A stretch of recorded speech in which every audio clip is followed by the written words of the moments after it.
Give me another shot. Be ready if I give you a go route to end this thing. Listen to me, Chief. Freaking run. Ladies and gentlemen, Saints quarterback Derek Carr quietly had an elite performance. Third down the sideline, open receiver, Shaheed. Boom!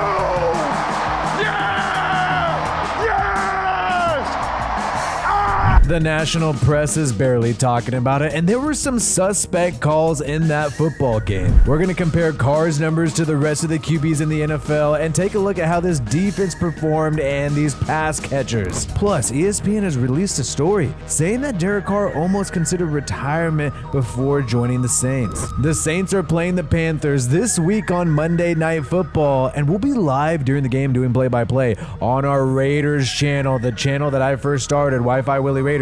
Make sure you check that out. The link to that channel is in the pinned comment below. It seems like a lot of people aren't talking about Derek Carr's performance because he only had one passing touchdown. But there's some touchdowns that could have been like this reception by Rashid Shaheed in the end zone. Keep in mind, Rashid Shaheed had Derek Carr's passing touchdown that ended up standing. But right here, you could see 2 feet down in the end zone, Derek Carr could have had 2 passing touchdowns in addition to his 300-yard game. And then afterwards, Derek Carr ended up fumbling the football, and I think it was a fumble there, but the referees did not end up ruling it a fumble. They said it was an incomplete pass. I think the refs knew they screwed up the Rashid Shaheed touchdown pass. That's why they made Derek Carr's fumble be an incompletion, because they knew it should have been a touchdown drive anyways, but instead, the Saints ended up settling overall for 3 points. And we mentioned that Derek Carr had 305 passing yards. That was actually 5th among all quarterbacks in the NFL in week 1. He also had 2nd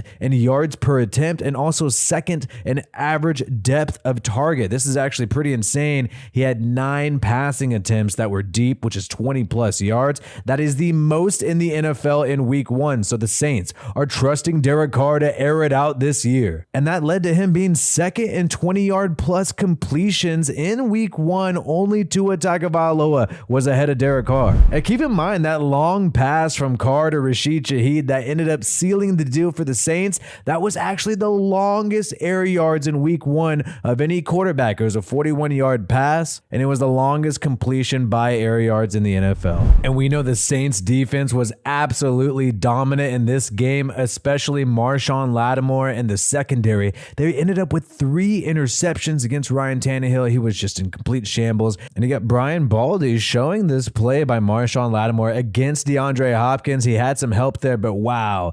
He reaching high in the air and reeling in that interception. That is some impressive stuff. And there were a couple other times he could have nabbed more interception. The Saints front 7 was also able to wreak havoc on Matt Ryan and also able to contain Derrick Henry in the second half. So who knows what this Saints defense can do the rest of the year. That's against a Tennessee Titans team that a lot of people are sleeping on. Always a tough team coached by Mike Vrabel. And the Saints have a lot of workouts, working out 5 DBs, a defensive end, and a tight end. Hopefully there's no injuries to the secondary because this defense looks so freaking awesome. The Saints seem to be eyeing some talent around the NFL right now. Injuries have already affected the future opponent of the Saints, and that is J.C. Horn, the cornerback for the Carolina Panthers right here, right now, has a hamstring injury, and it looks like he will not be ready to go against the New Orleans Saints on Monday Night Football. And this is such an important game for the Saints. It's a divisional matchup here, and the Saints defense looks good overall. I think we'll see more Brian Bresee in this upcoming game. You got the Panthers offense with not too many weapons for Bryce Young right here. And, I don't want to hate on the guy, him and Miles Sanders, but he had a rough day against the Atlanta Falcons. Bryce Young only had 146 passing yards and 2 interceptions, the 3rd most interceptions, tied with a few others in the NFL in week 1. And he had the 25th least amount of yards in passing yards. So if the Saints defense plays how they played against the Titans last week, they should totally eat against Carolina. But the Saints really need to get their offensive line and their run game in order and need to be more efficient in the passing game with Derek Carr if they're going to take on the Carolina Panthers, because the Panthers got a no-joke defense in my opinion. Brian Burns is a beast as a pass rusher. The dude got 2 sacks last week against Atlanta. And the Saints offensive line, we saw some struggles with Trevor Penning. He was able to have some good moments as well. But overall, especially on play action plays, the announcers were noticing the inefficiency in terms of pass blocking. And it also looked like Jamal Williams did not have much to work with when running the football, but the wide receivers and the quarterback quarterback for the Saints, had a great game. He got Rashid Shaheed, the 4th highest PFF grade wide receiver in the NFL in week 1, and Chris Olave, 6th highest PFF grade wide receiver in the NFL in week 1. Michael Thomas had a really great first drive and another key catch towards the end of the game. He looks good to go to me. But you did not see much Derek Carr to Juwan Johnson, which a lot of us have been hearing about in training camp. If that gets going on top of this, if the run game gets in order,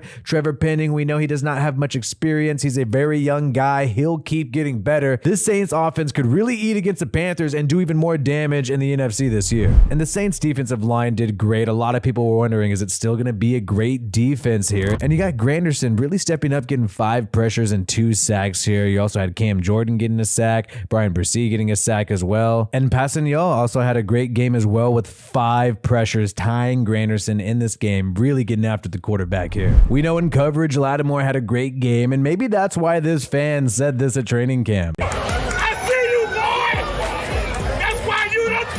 And really, Paulson, Adebo, and Alontae Taylor were the liabilities in coverage, but these guys had so many targets coming their way. Taylor had 9, Adebo had 4. Obviously, the Titans are going to attack away from Lattimore, and they only gave up 50 yards for Adebo and then 66 yards for Taylor here. And ESPN dropped this article this morning, which is very interesting. The title, Why Saints Quarterback Almost Gave Up on Football in the Offseason. I found it very odd. The timing of it seemed interesting, but it seems like it's about how the Saints have rejuvenated Derek Carr. However, the idea that he almost gave up football is so crazy because January 12th, he announced on Instagram, this is after everybody knew he was benched, they knew his time was up with the Raiders, still didn't know for sure if it would be a trade or release, nobody really knew. But January 12th, while the season is still going on, he made it clear he's not retiring by saying he once said that if he's not a Raider, he would rather be at home, and he meant that but never envisioned it ending this way, and that the fire burning inside of him to win a championship still rages, and basically said he's going to look forward to finding a new city and a new team. So January 12th, he had already decided he's going to play football for sure. But this article is quite interesting, though. It goes through the whole timeline, the fallout with him and Josh McDaniels, which I have documented very heavily on my Raiders YouTube channel, WiFiWillie Raiders. And these pictures are really cool, showing how dramatic this victory was for Derek Carr. Keep in mind,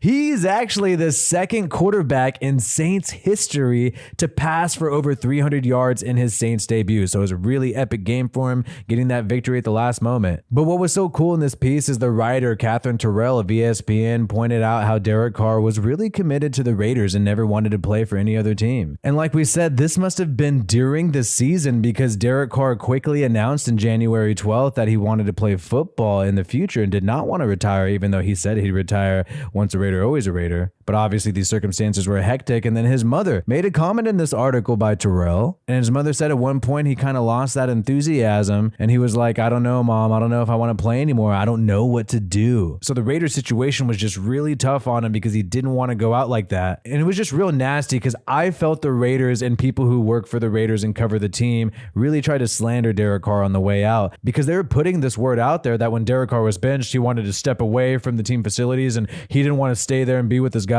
But we heard before that the coaching staff explained to him that it would be better if he stayed home during those 2 games when he was benched last year. And he even said in this article, I wanted to be there for my guys. The fact that I wasn't able to do that, it hurt. But at the same time, I've always said nobody cares how I feel. This is a business. So this idea that he stepped out on his team just seems like complete bogus. But in the end, he's rejuvenated now with the Saints. He's putting up all those numbers already in week 1. And it just seems like this team passed a huge test, getting that victory in week 1 of the season, setting them up with a lot of morale for the rest of the year. The Saints face rookie Bryce Young and the Carolina Panthers this week on Monday Night Football. I will be live on my Raiders channel, checking out that game, doing live reaction and play-by-play, so make sure you join me there. I go live for all kinds of games on that channel, and I will be live there for all kinds of games, whether it be a random primetime game or a Raiders or a Saints game. Let me know how you think it's going to go for New Orleans this week. My name is WiFiWillie. Peace out, and I hope you have a good one.